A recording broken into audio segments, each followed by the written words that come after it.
Juri masuk pada frame dari tim government. Satu, ini adalah masa evaluasi sehingga ada sesuatu yang harus diperbaiki di status. Dua, kita lihat bagaimana interaksi manusia. Interaksi manusia adalah dia awalnya ingin dicintai dan ingin mencintai. Karena itulah sejatinya hidup, di mana kamu bisa berhubungan, di mana kamu bisa mencintai, di mana kamu bisa merasakan yang namanya cinta. Bagaimana kamu mencapai interaksi tersebut? Caranya adalah dengan menghapuskan narasi ini. Karena kenapa? Karena narasi ini adalah sebuah penghalang untuk mereka. Yang dimana ketika mereka sudah merasakan cinta, tapi ketika mereka merasa bahwasannya belum ada stabilitas, mereka tidak bisa merasakan cinta. Sadari itu bodoh.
promosi. Beberapa respon melakukan seluruh argumentasi di sisi proposisi. Satu, mereka menjelaskan kepada Anda tentang glorifikasinya akan melarang orang untuk memulai hubungan.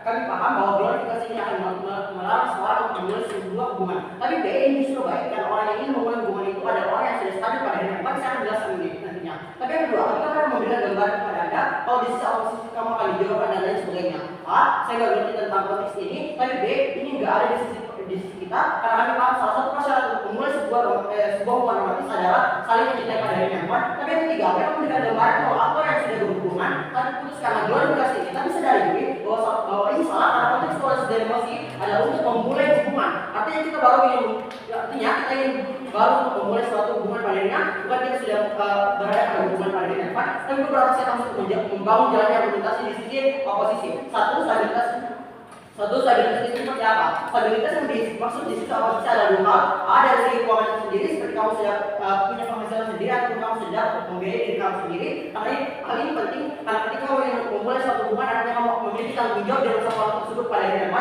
Tapi B, dari segi mental itu sendiri, seperti ketika kamu sudah dapat untuk mengendalikan emosional kamu, misalkan ketika kamu sudah dapat mentoleransi pasangan kamu, atau ketika kamu sudah dapat stay di satu orang untuk menjadi pasangan kamu, tidak menjadi orang yang tukang selingkuh dan sebagainya. Tapi puas, ya hubungan romantis itu sendiri. Kami rasa hubungan romantis adalah ketika kamu sudah terikat di satu hubungan atau komitmen dengan seseorang seperti pacaran misalkan ataupun menikah.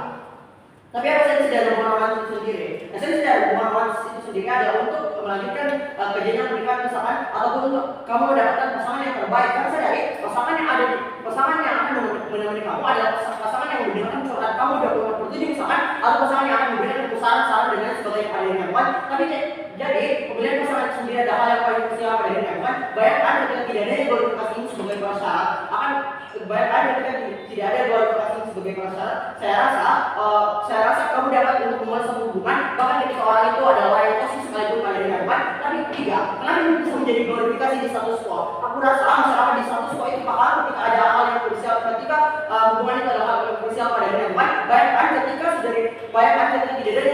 tidak ada yang glorifikasi ini sebagai sebuah prasyarat, kamu akan dapat menikah ke orang yang tidak memiliki stabilitas mental misalkan, orang yang suka memukul dan lain sebagainya. Kami paham ketika kamu saling cinta misalkan, tapi pasangan kamu adalah pasangan tidak dapat untuk mengendalikan emosi kamu misalkan. Saya rasa hubungan kamu menjadi hubungan yang sangat toksik pada diri kamu. Tapi kalau saya akan menjelaskan ini, satu, kenapa stabilitas itu harus menjadi sebuah prasyarat untuk memulai hubungan romantis. Tiga hal. A, pasangan itu sangat krusial dan penting. Bisa dijelaskan itu kepada Anda, pasangan itu adalah orang yang akan menemani kamu dan akan menyebarkan aura positif misalkan. Ketika kamu mengalami suatu permasalahan misalkan, kamu akan curhat ke pasangan kamu akan meminta saran ke pasangan kamu. Ketika pasangan kamu tidak memiliki stabilitas seperti stabilitas mental misalkan, saya rasa pasangan kamu tidak akan dapat untuk memberikan saran yang baik. Pasangan kamu tidak dapat untuk mendengarkan bagaimana kalau pasangan kamu pada yang baik. Tapi B, kenapa stabilitas ekonomi itu penting? Saya rasa ketika kamu ingin memulai suatu hubungan pada diri seperti hubungan pacaran, sadari bahwa hubungan pacaran itu adalah suatu jenjang di tahap ketika kamu ingin untuk ke jenjang pernikahan misalkan, hubungan pacaran itu adalah salah satu tahapnya. Sadari kenapa stabilitas ekonomi itu penting? Karena stabilitas ekonomi itu adalah suatu hal yang dapat menunjang bagaimana kehidupan kamu. Bayangkan ketika kamu memilih pasangan yang tidak memiliki stabilitas keuangan yang baik, kamu akan diberi makan apa? Ketika kamu mempunyai anak, bagaimana pendidikan dia anak kamu itu nggak dijelasin di sisi mereka. Jadi itu skenario dari sisi proposisi dan sama sekali tidak pernah mereka sentuh. Tapi cek, kenapa stabilitas mental itu penting? Saya sudah jelaskan ini kepada Anda tentang stabilitas mental itu sangat penting. Seperti kamu dapat stay itu satu orang. Bayangkan ketika tidak adanya glorifikasi sebagai suatu prasyarat, ketika kamu dapat untuk memulai suatu hubungan. Misalkan ketika orang yang kamu cintai dan orang itu juga mencintai kamu, dan orang tersebut adalah orang yang labil yang tidak dapat menentukan bahwa yang mana saya cinta. Saya bisa jadi mereka mencintai dua orang sekaligus pada diri yang baik, sehingga pada akhirnya stabilitas mental dan segi mental itu sangat penting agar kamu dapat memiliki hubungan yang baik pada diri yang baik. Tapi apa yang penting stabilitas ini sudah tidak menjadi prasyarat untuk memulai suatu hubungan romantis. A, kamu sudah bebas memulai hubungan dengan siapa pun, bahkan orang tersebut adalah orang yang sangat toksik sekalipun. Ketika kamu mencintai seorang, misalkan orang yang sangat toksik atau bisa dikatakan dipandang sebagai mohon maaf, sebagai preman misalkan kamu sedang jatuh cinta dengan mereka. Aku rasa bukan kamu menjadi hubungan yang sangat toksik pada depan, tapi B, hubungan kamu tidak akan dapat tidak ada yang dapat menjadi hubungan kamu dapat bertahan lama pada depan. Tapi argumentasi prinsip saya kenapa persyarat ini adalah hal yang baik pada dirinya. Saya rasa dengan adanya glorifikasi stabilitas sebagai prasyarat untuk memulai suatu hubungan romantis itu menjadi baik, karena sebelum kamu memulai suatu hubungan romantis kamu akan mencari tahu seperti apa pasangan kamu akan melihat terlebih dahulu bagaimana pasangan kamu pada akhirnya, sehingga pada akhirnya di satu posisi check and balance akan jauh lebih besar di sisi kita pada akhirnya, bukan? Tapi bukan kami soal posisi bagaimana pada akhirnya kami dapat membuktikan kepada Anda tentang glorifikasi stabilitas sebagai prasyarat ini memulai sebuah hubungan adalah hal yang baik, tapi bukan sebenarnya soal proposisi bagaimana pada akhirnya ketika tidak adanya glorifikasi stabilitas sebagai prasyarat untuk memulai suatu hubungan romantis, hubungan di sisi mereka akan menjadi hubungan yang sangat baik dan tidak toksik pada akhirnya, kan? Tapi kita mari bermain pada argumentasi di sisi proposisi. Di sisi proposisi, di sisi poin perkataan di sisi proposisi mereka mau hubungan yang benar-benar cinta tanpa adanya prasyarat selain cinta. Kita paham bahwa prasyarat untuk menjalin suatu hubungan itu adalah saling jatuh cinta, itu juga akan terjadi di sisi kita. Saya sudah jelaskan ini di poin di dasar saya bahwa tidak akan ada namanya perjodohan dan sebagainya. Kami juga paham bahwa prasyarat untuk menjalin suatu hubungan romantis adalah saling cinta. Tapi di sisi proposisi poin penekanan mereka, ketika kamu sudah jatuh cinta dengan orang lain, walaupun orang tersebut tidak boleh secara mental misalkan atau tidak boleh secara finansial, mereka akan tetap melakukan hal tersebut. Itu sangat buruk pada dirinya, kan? Itu semua alasan tersebut bakal bertanggung. Buang semua kasus mereka karena apa yang disampaikan itu sama sekali tidak penting. Beberapa respon dalam perdebatan. 1. Dia bilang kalau stabilitas mental, ekonomi, dan stabilnya seorang suami ataupun suatu pasangan yang kita miliki itu yang penting di sisi kami. Tapi kami yang menolak glorifikasi, kami bukan orang bodoh. Kami tidak mau ada hubungan kami dengan orang-orang yang tidak punya mental. Kami tidak mau orang-orang yang menikah dengan kami itu adalah seorang preman. Kami tidak mau. Kami juga akan melihat kalau orang-orang yang akan menikah dengan kami itu adalah orang yang mapan pada akhirnya. Kami juga akan melihat orang-orang yang akan menikah dengan kami. Kami akan melihat dengan orang-orang yang akan kami menjadi hubungan, apakah dia mampu untuk sama-sama membangun harmoni di dalam keluarga dan lain sebagainya. Sehingga argumen mereka tentang mental, ekonomi, dan labil itu tak penting jadi. Karena kami juga akan mempertimbangkan itu. Kami tidak sebodoh itu. Kami rasional pada akhirnya karena kami mau pasangan yang terbaik tanpa adanya prasyarat pada akhirnya. Tapi dia juga nggak pernah jelasin kenapa di mereka itu dengan adanya glorifikasi dia tuh bisa memitigasi struggle yang ada di dalam hubungan pada akhirnya. Karena dari glorifikasi itu adalah upaya aku mampu untuk mempersuasi orang-orang untuk masuk ke dalam tersebut, untuk masuk bisa menjalani glorifikasi adanya stabilitas. Dia tidak pernah jelasin kenapa kemudian di sana di hubungannya nanti dia akan menjalani struggle dan dia tidak bisa dia tidak pernah menjelaskan itu gimana mereka memitigasi hal-hal tersebut. Masuk pada beberapa poin analisis dalam perdebatan. 1. Kami rasa esensi dari hubungan romantis itu kayak gimana sih? Hubungan romantis adalah hubungan yang saling mencintai. A. Itu saling menutupi kesalahan. B. Dia saling melengkapi. Inilah yang baru dinamakan stabil ataupun stabilitas pada akhirnya. Ketika orang mampu menutupi kesalahan dan mampu saling melengkapi antar hubungan. Sehingga kalau ada klarifikasi, stabilitas ini akan menjadi barrier penghalang untuk manusia untuk menutupi kesalahan manusia lainnya, bukan? Jadi itu buruk jiwa-jiwa. Tapi kedua, kami rasa glorifikasi itu adalah ketika ada glorifikasi berarti ada suatu hal yang ingin disampaikan, bukan? Dan sadari kalau kamu ingin influence, tentu hal yang baik yang akan kamu tampilkan. Dan sehingga hal-hal buruk tidak akan kamu sampaikan kepada publik. Sehingga ini buruk. Tapi kami akan jelaskan dengan ini buruk. 1. Dia akan membuat orang-orang yang awalnya sudah berekspektasi tinggi kalau misal ini akan stabil karena sudah diglorifikasikan bahwa kamu akan stabil di hubungan nanti, maka pada akhirnya akan berjalan lancar dan lain sebagainya. Padahal dengan itu banyak struggle yang harus kamu jalani dan tidak disampaikan di glorifikasi dan lain sebagainya. Ini buruk karena akan bisa mereka tidak ini buruk karena bisa mereka ketika pembinaan struggle dia tidak bisa siap dengan hal itu karena yang dia dapatkan adalah afirmasi positif dari glorifikasi yang mereka dapatkan. Tapi 3, kami rasa kenapa ini pantas untuk disesali. 1. A. orang yang termakan glorifikasi itu akan merasa menyesal karena diglorifikasikan tidak sesuai dengan apa yang dia jalani di hubungannya. Tapi B, tapi orang-orang yang tidak termakan glorifikasi itu ada insentif untuk cari kebenaran ataupun realita dari glorifikasi itu pada akhirnya. Ada imbalance di mereka pada akhirnya. Apa mereka harus penuhi itu untuk mencintai orang yang paling dicintai pada akhirnya. Tapi 4, kami rasa stakeholder yang paling dekat untuk lakukan ini adalah pemerintah sendiri. Karena kami rasa atas beberapa alasan. 1, hubungan romantis itu universal jadi yang mampu untuk melakukan ini adalah yang punya atensi dari masyarakat. Itu adalah pemerintah. Tapi kami akan jelaskan kenapa ini buruk bagi pemerintah. A, pemerintah itu turut menghalangi rakyat untuk saling mencintai.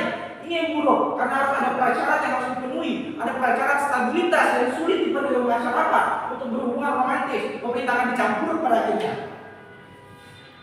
Beberapa poin tidak, saudaraku, komparasinya adalah di oposisi mereka tidak akan orang-orang yang termakan glorifikasi itu bohong karena tidak menjalankan realita yang sebenarnya terjadi di hubungannya pada akhirnya. Pada akhirnya orang-orang yang sadar akan glorifikasi itu akan susah mendapatkan jodoh karena akan susah mendapatkan hubungan karena banyak orang yang tidak bakal akan menikah. Orang takut untuk berhubungan pada akhirnya karena prasyaratnya sulit untuk dilengkapi, prasyaratnya stabilitas itu sangat sulit. Tapi di sisi kami, orang-orang akan ada insentifnya untuk saling cinta tanpa ada halangan karena misal kamu status sosialnya, jabatan dan lain. Karena kita itu tidak bisa diukur dengan stabilitas dulu. Justru memulai hubungan ada prasyarat kamu bisa lebih stabil dalam jalani hidupmu bukan hanya satu pihak tapi antara dua sisi itu yang saling mencintai. Silakan. Apa yang membuat hubungan stabil? Ketika Anda mengatakan stabil, bagaimana pada akhirnya ketika misalnya kondisi keuangan belum stabil dan sebagainya, mental emosional belum stabil dan sebagainya, bagaimana pada akhirnya di situ yang akan eksklusif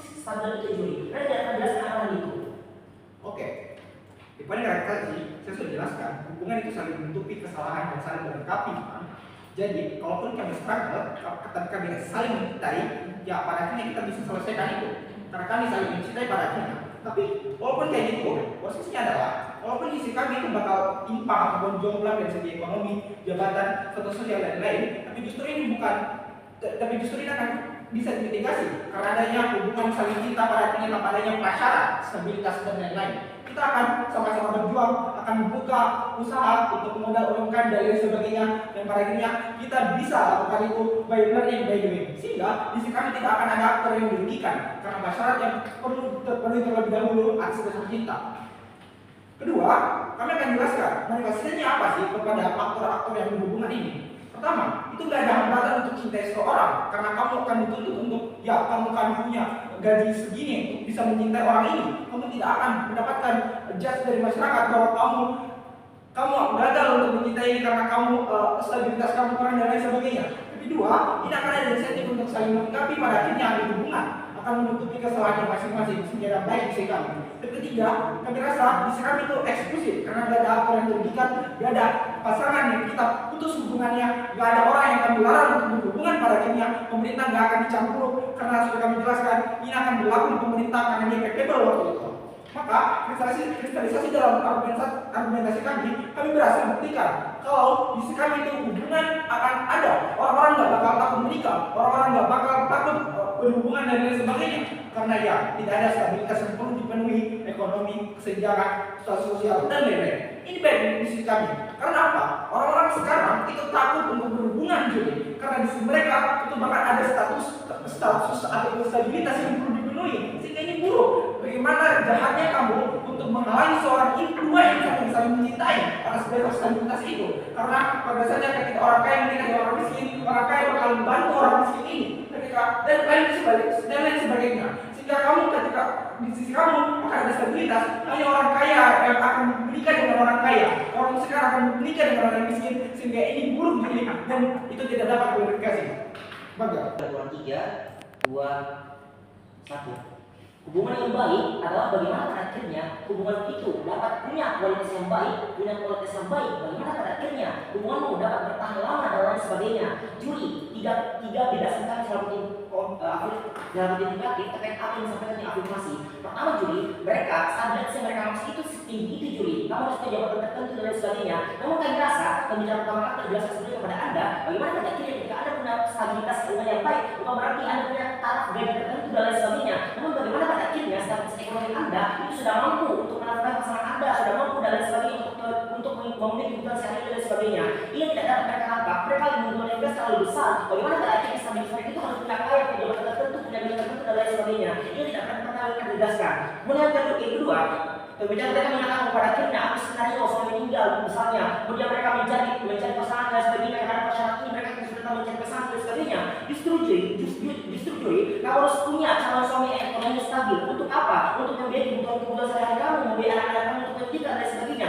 Bayangkan ketika kamu nikah lagi dengan orang yang tidak stabil ekonominya, dampaknya apa?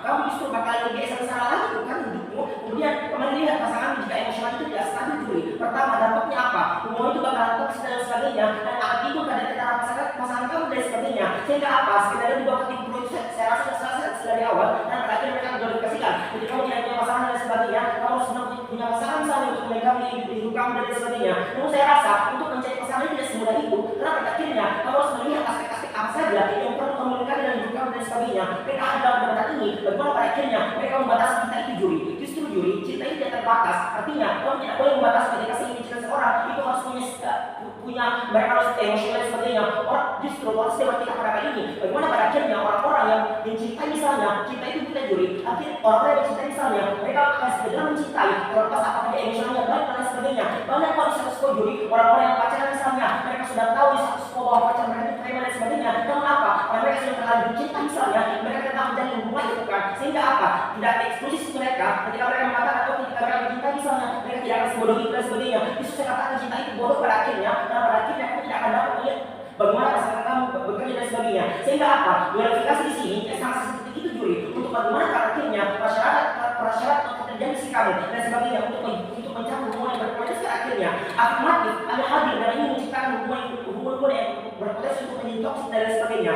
Kemudian mari kita masuk mengapa pada akhirnya glorifikasi stabilitas itu penting dalam suatu hubungan. Secara prinsip ketika ingin tidak hanya ketika kita ingin itu tidak hanya sekedar hubungan romantis, kita ingin itu tidak hanya sekedar hubungan romantis juri. Kita seperti bersenang-senang dan lain sebagainya. Tapi apa? Kita ingin secara prinsip hubunganmu dalam pasangan kamu itu berkualitas pada akhirnya. Ataupun B, secara probabilitas, stabilitas itu penting dalam suatu hubungan. Ketika kamu menjalin hubungan kamu dengan pasangan kamu misalnya, kamu akan menghabiskan waktu yang banyak untuk mereka, bersenang-senang mereka dan lain sebagainya. Sehingga apa? Ketika stabilitas itu nggak ada, seperti dari segi keuangan, emosional dan sebagainya, hubungan kamu dengan pasangan kamu pada akhirnya akan toksik dan sebagainya. Sehingga apa? Probabilitas waktu si kamu itu akan kurang itu juri. Kamu tidak akan dapat mengeksplor diri kamu mencari pasangan-pasangan yang baik secara emosional, baik secara keuangan, finansial dan sebagainya. Isi kamu itu pernah nggak ada. Bagaimana pada akhirnya probabilitas waktu si kamu tidak pernah terbuang percuma dengan adanya aspek-aspek emosional yang tidak terlengkapi, aspek emosional yang tidak pernah stabil, keuangan yang tidak pernah stabil dan sebagainya.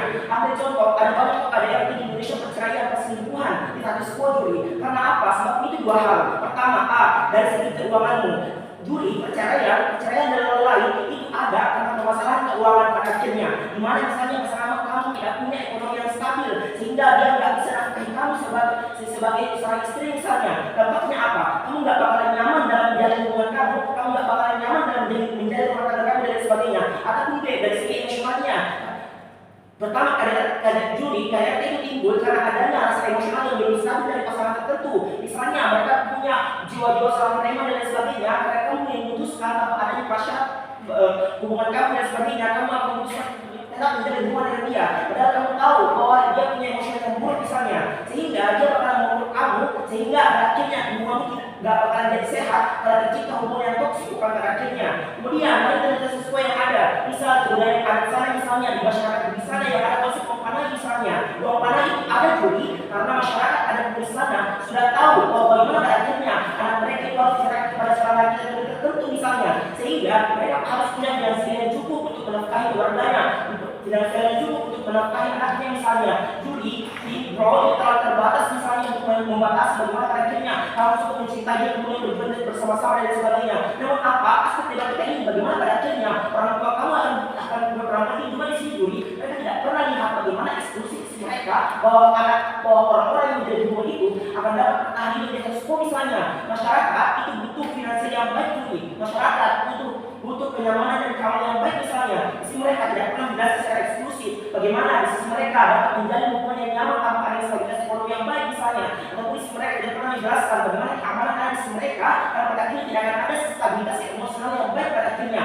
Mereka hanya datang bahwa seolah-olah orang mencintai dan sebagainya itu sudah langsung punya emosional yang baik, langsung punya finansial yang baik dan sebagainya. Namun saya rasa saya sudah lihat sebelumnya bahwa pada akhirnya ketika Anda mencintai seseorang, Anda tidak akan terbatas apakah orang ini emosional yang baik atau tidak. Anda akan mencintai dia, mencintai kita karena dia dan sebagainya. Sehingga apa? Glorifikasi stabilitas ada di jabat ini untuk membatasi hal tersebut, untuk membatasi Anda tidak terpatok untuk cinta Anda dan semata-mata dan sebagainya. Karena apa? Juga impactnya apa? Ini akan berdampak pada hubungan kami ke depannya. Ketika misalnya stabilitas kami tidak baik, kemudian emosi kami tidak baik dan sebagainya, itu akan buruk untuk kamu. Baik, sampai sini apakah ada interupsi?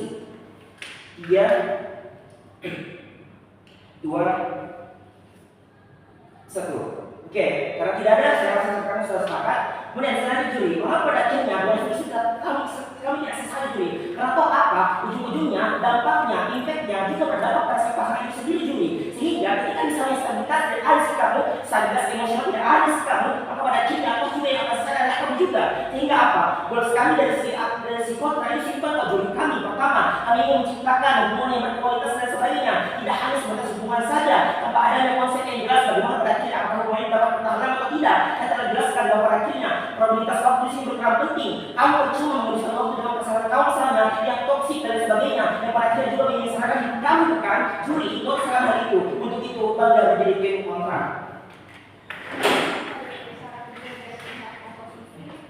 Juri, tapi itu cara cinta bekerja tanpa permisi dia datang tiba-tiba adalah narasi bahwa ketika kamu mencintai maka kamu harus mencintai dengan tulus tanpa ada prasyarat apapun itu. Kamu bilang bahwa kamu terima gara-gara kamu nggak POI, itu nggak jelas sama sekali. Di sini saya akan jelaskan kenapa nggak setuju terhadap pernyataan kamu yang pertama satu. Klarifikasi. Kamu bilang kamu memakan apa, terus kamu bilang anak kita sekolah di mana, ataupun kamu selalu menganggap bahwa kamu selalu terlalu menganggap ekstrim bagaimana kasus di sistem itu terjadi, dan kamu bilang terkait KDRT, mencari cinta itu nggak semudah itu, cinta itu buta, gimana kalau preman yang kamu katakan. Dan sedang yang dikatakan bicara kedua kali bahwa di dunia nggak bisa progres kita pada akhirnya. Gimana kita tetap akan menseleksi bagaimana cinta kita itu timbul pada akhirnya nggak semudah itu orang tiba-tiba cinta sama kamu gara-gara kamu misalnya berantem dan segala macamnya. Tapi pasti ada hal yang membuat kamu cinta pada orang tersebut misalnya. Terus kamu katakan gimana kalau preman? Pasti ketika misalnya kamu cinta sama preman, pasti ada satu hal yang membuat kamu cinta, apakah karena sifatnya, apakah karena parasnya dan segala macamnya pada akhirnya. Terus kamu bilang poin kedua, hubungan kamu berkualitas dan ada stabilitas. Gimana pada akhirnya kamu menjamin bahwa tidak ada misalnya KDRT dan segala macamnya di sisi kamu? Gimana kamu menjamin kalau misalnya tiba-tiba suatu saat kamu punya tiba-tiba punya mental dan segala macamnya, tiba-tiba kamu stres gara-gara pekerjaan kamu KDRT istri kamu karena terlalu banyak minta pada akhirnya, itu nggak pernah dijelasin di sisi kamu. Worst case-nya gimana? Kalaupun misalnya pada akhirnya suatu saat kamu tidak bisa menjaga stabilitas itu buruk pada akhirnya, karena yang pertama kamu tidak tahu caranya untuk mengatasi hal tersebut karena kamu hanya mencari yang stabil saja. Kamu tidak pernah merasakan cinta yang tidak stabil misalnya, ataupun kamu tidak pernah merasakan cinta yang tanpa ada alasan tersebut tanpa ada syarat tersebut pada akhirnya. Terus baik masuk ke poin kelas. Satu, siapa yang punya cinta yang tulus?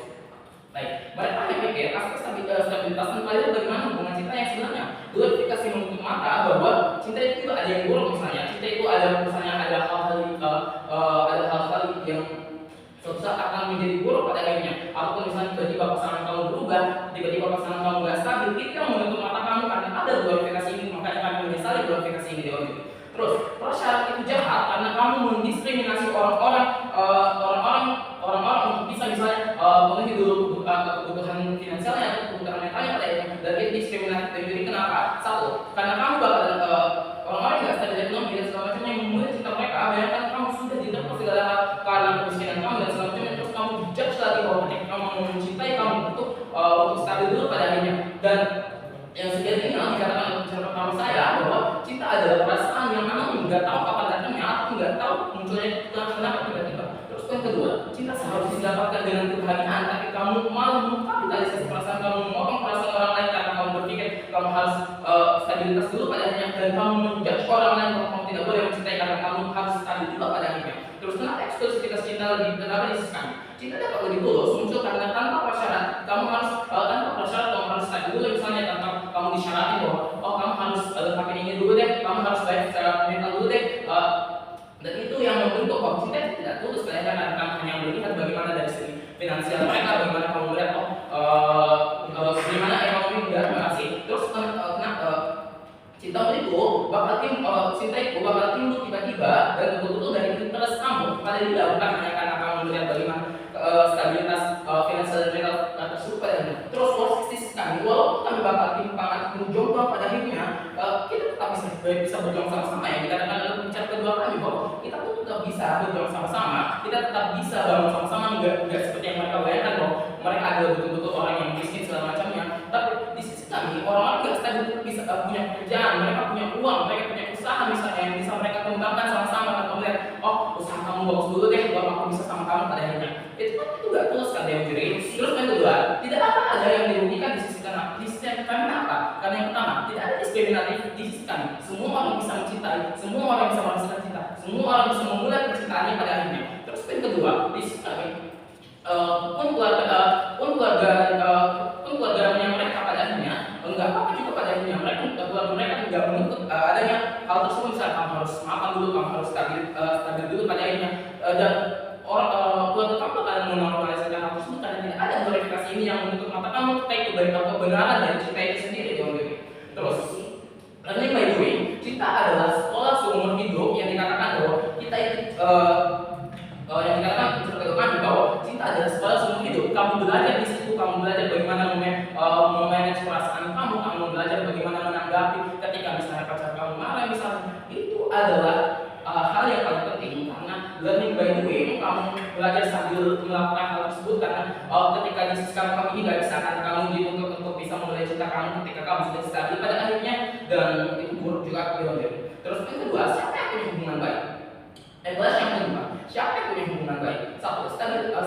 Selalu mereka katakan, gimana kalau udah gak stabil? Yang sudah aku katakan pada awalnya. Gimana kalau di sisi kamu tiba-tiba perusahaan kamu bangkrut, tiba-tiba kamu kena penyakit mental gara-gara stres, gara-gara COVID-19 yang kemarin misalnya, itu buruk dan kamu nggak tahu gimana mitigasinya, karena sebelumnya kamu hanya mencari orang-orang yang stabil pada akhirnya untuk memulai cinta kamu. Gimana jawab hal tersebut? Terus bagaimana kalau kamu misalnya dikatakan bicara tentang kami, bagaimana ketika misalnya kamu dipaksa, awalnya kamu mencintai orang lain yang notabene belum stabil secara ekonomi, tapi dia sudah punya pekerjaan dan dia sudah punya uang, tapi belum dirasa oleh keluarganya bahwa mereka sudah stabil pada, terus kamu dipaksa untuk menikah dengan orang yang lebih stabil katanya, dan itu buruk karena itu bukan cinta yang tulus. Itu cinta ketika kamu dipaksa untuk menikah, silahkan menikah sama ini kan dia punya uang, dia punya jabatan misalnya, dia stabil. Tapi ini bukan cinta yang kamu mau. Cinta ini akan buruk dan toxic yang selalu mereka mention dari tadi dengan diri. Dan cinta nggak ya semudah itu kamu tiba-tiba bisa cinta sama orang. Ketika kamu misalnya seorang cowok, kamu melihat cewek, kamu tiba-tiba cinta, itu nggak semudah itu. Dan itu makanya di kami yang selalu mengglorifikasikan dan selalu mengatakan kepada kami bahwa gimana cinta itu toxic dan semacamnya. Dan di sisi kami, cinta itu tetap harus dipilih dulu. Kita di sisi kami akan jauh lebih eksklusif karena kami harus melihat dulu bagaimana perasaan itu muncul dan kenapa itu bisa muncul pada akhirnya, dan mereka bisa mengklasifikasikan bagaimana cinta mereka itu bekerja pada akhirnya. Dan sadar itu di sisi kami tidak akan ada toxic relationship yang sebelumnya saya sudah katakan pada akhirnya, dan kami sudah memitigasi seluruh hal yang terjadi di sisi kami, bangga sebagai pihak profesi dan bangga untuk menyatakan cinta yang tulus. Kami selalu tim oposisi dan tim proposisi satu pembicaraan mereka hadir dengan mengatakan ini akan menjadi penghalang atau pembatas bagi hubungan mereka. Kami rasa di sini tidak akan ada unsur paksaan, tidak akan ada penghalang ataupun hal-hal yang akan membangun hubungan cinta mereka. Karena apa? Karena di sini glorifikasi di sini mereka akan mampu membuat hubungan mereka lebih baik. Mereka tidak mau membuat hubungan yang ujung-ujungnya hanya berujung dengan hubungan yang lebih toksik. Atau dua, pembicaraan mereka menyatakan kami hanya nanti bagaimana dengan seseorang hanya menanyakan hal-hal itu saja. Oke, di sisi kami orang-orang itu tidak akan mengerti kalau itu pada akhirnya. Karena apa? Kamu pun sebagai seseorang mencintai pasangan kamu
sebagai upaya bapak naik, tapi dia lagi mendapatkan prasyarat stabilitas, apalagi ketika kemudian uang panennya dibantu orang tua, gimana analis kamu tentang itu? Dia akan mendapatkan multi beban. Jadi Dewan Juri terhormat, sadari di sisi kami mau ketika si pasangan laki-laki ini mampu memenuhi kebutuhan mereka sebelum mereka melanjutkan bagian pernikahan mereka misalnya. Di sini kami tidak menuntut laki-laki itu harus kaya, harus punya mobil, rumah dan sebagainya. Tapi bagaimana laki-laki ini dapat mampu memenuhi kebutuhan dia dengan istrinya Dewan Juri terhormat. Karena ketika kamu tidak mampu memenuhi kebutuhan kamu dengan istrimu, benar hubungan kamu akan memenuhi toksik, kamu akan memenuhi perceraian, atau bahkan kamu akan melakukan kasus perselingkuhan itu bahkan mayat Dewan Juri terhormat. Selanjutnya oleh teman dari sisi emosional itu misalnya, ketika kamu hanya ingin mencintai orang secara tulus, tapi kamu pun pasti cinta kita kembali lagi, kamu pasti beramal bahwa apakah memang mereka relasi secara mental atau tidak. Saya tetap mencintai mereka karena saya bermaksud dia adalah cinta saya misalnya. Saya telah menganggap dia adalah saya telah menganggap bahwa cinta saya adalah cinta yang jauh-jauh. Sehingga di sini termasuk hal yang dibutuhkan. Mengapa ketika tanpa adanya persyaratan atau bahkan glorifikasi itu seseorang akan menjadi bodoh dalam hubungan mereka Dewan Juri terhormat. Oke, Dewan Juri terhormat, lihat dari sisi psikologis misalnya orang itu pastinya berbeda. Oke, walaupun di sisi mereka akan mengatakan bahwa yang mereka maksud adalah orang-orang yang berusia di atas umur 3 sampai 18 tahun atau bahkan ke atasnya, sehingga mereka dikatakan labil. Tapi kami merasa umur kamu tidak menentukan apakah sisi psikologi, sisi mental kamu itu akan lebih baik pada akhirnya. Karena bagaimanapun kamu akan memenuhi dari sisi mental untuk kamu melanjutkan ke jenjang pernikahan. Memang apakah kamu merasa diri kamu memang mampu untuk menjadi seorang suami, kamu menjadi seorang istri, sehingga tidak akan ada berujung kasus perceraian, perselingkuhan, bahkan pada akhirnya Dewan Juri terhormat. Tapi Juri, lihat atau status quo sekarang, banyak orang-orang yang memiliki status HTS. Dewan Juri terhormat, mereka masih berpikir apakah sebenarnya pasangan saya benar-benar mencintai saya, tapi kenapa mereka menggantung saya dengan hubungan HTS ini. Oleh karena itu Dewan Juri terhormat, glorifikasi itu penting karena ini akan lebih menjadi hubungan kamu pada akhirnya. Bagaimana hubungan kamu akan berkualitas, bagaimana kamu akan menciptakan hubungan yang harmonis, romantis, sehingga kamu memiliki anak dan lain sebagainya, sehingga itu pun kasus perselingkuhan pada akhirnya tidak akan terjadi di sisi kami. Karena di sini kami mau seseorang itu tercukupi secara finansial, bukan berarti mereka kaya, bukan berarti mereka memiliki mobil mewah dan sebagainya, tapi bagaimana mereka akan mampu memenuhi kebutuhan mereka tanpa adanya kekurangan Dewan Juri terhormat. Oleh karena itu bangga berada di pihak kami.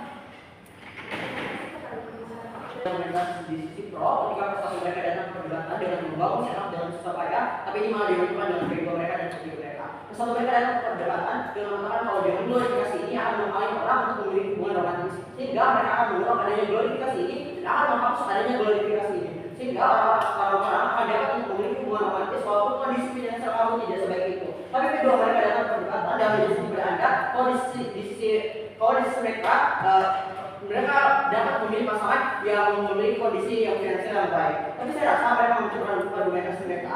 Tapi kedua mereka mengatakan kalau di dunia mereka, bisnis mereka akan progresif dan tidak akan ada KDRT dan lain sebagainya. Karena bisnis mereka masyarakat akan progresif dan lain sebagainya. Dua hal ini nggak bisa Anda kredit karena mereka nggak bisa membuktikan kepada Anda. Tapi B, berat status quo-nya dengan adanya glorifikasi ini saja, langsung tetap ada KDRT dan lain sebagainya. Apalagi ketika kamu sudah mencabut adanya glorifikasi ini. Oke, kan paham kalau KDRT itu akan terjadi di kedua sisi, tapi saya rasa di sisi oposisi itu akan dapat terminimalisir pada akhirnya karena adanya glorifikasi ini. Tapi kenapa di sisi kita pasangan, tapi kenapa pasangan di sisi kita tidak anoksif dan lain sebagainya. Saya sudah jelaskan kepada Anda bahwa adanya glorifikasi ini kamu akan cek and balances bagaimana sebelum kamu memulai suatu hubungan dengan pasangan kamu. Artinya di sisi kita, ketika kamu ingin memulai suatu hubungan, ketika kamu ingin memiliki hubungan romantis misalkan, kamu akan mengecek pasangan kamu apakah pasangan kamu itu sudah stabil dari segi keuangan ataupun dari segi emosional dan lain sebagainya. Karena itu adalah prasyarat sebelum kamu memulai suatu hubungan dan lain sebagainya. Tapi sadari, cinta itu bodoh karena kamu akan dibutakan. Jadi dengan adanya glorifikasi ini kamu akan menjadi lebih selektif dalam memilih pasangan kamu. Artinya di sisi posisi check and balance akan jauh lebih baik pada akhirnya karena sebelum kamu memulai suatu adanya hubungan romantis, kamu akan mengecek pasangan kamu karena ini adalah sebuah prasyarat untuk memiliki suatu hubungan pada akhirnya. Tapi apa membahasnya di sisi proposisi? Ketika mereka mencoba adanya glorifikasi ini, saya rasa ini justru memperbut adanya status quo. Karena ini adalah masa evaluasi atau kita bermain pada ranah skenario bahwa glorifikasi stabilitas sebagai masyarakat untuk memulai satu hubungan yang sudah di status quo. Sehingga ketika mereka sudah mencabut adanya glorifikasi ini, saya rasa mereka malah memperburuk adanya status quo sendiri. tidak. Karena di status quo dengan adanya narasi, dengan adanya glorifikasi ini saja KDRT dan lain sebagainya itu bisa saja terjadi. Apa yang kita mau mencabut adanya hal ini, artinya KDRT, perselingkuhan dan lain sebagainya akan jauh lebih besar di sisi proposisi, dan itu adalah beban keluarga mereka yang tidak dapat kita jawab sendiri awal. Tapi poin penegasan di sisi oposisi, kenapa oposisi menang dalam debat ini? Satu, saya sudah jelaskan kepada Anda tentang gambaran stabilitas itu sendiri yang tidak terlalu penting dijelaskan oleh pembicara pertama mereka. Tidak saya jelaskan kepada Anda tentang apa seperti apa hubungan romantis itu sendiri. Kenapa pada akhirnya dari segi emosional itu ini penting? Karena sadari ketika dari segi emosional itu sendiri kamu tidak dapat untuk stay di satu pasangan kamu, misalnya artinya kamu bisa saja kamu HTS dengan 2 orang sekaligus. Artinya itu adalah hal yang buruk pada akhirnya. Bukan sadari bahwa hubungan romantis itu adalah hubungan pacaran dan hubungan pernikahan. Artinya HTS di sini tidak termasuk pada akhirnya, bukan. Tapi argumen saya, kenapa stabilitas itu harus menjadi sebuah persyarat menjadi hubungan romantis? Pasangan itu sangat krusial sendiri. Ini sudah dijelaskan dari pembicara pertama dan pembicara kedua kepada Anda. Kalau pasangan itu sangat krusial karena pasangan itu adalah orang yang akan menemani kamu, orang yang akan mendengarkan curhat kamu, misalkan atau orang yang akan memberikan kamu saran-saran. Sadari ketika tidak adanya glorifikasi ini, artinya kamu dapat untuk memilih pasangan kamu sekalipun pasangan kamu itu buruk. Artinya di sisi oposisi hubungan mereka akan seperti itu pada dunia, bukan? Semua hal tersebut bakal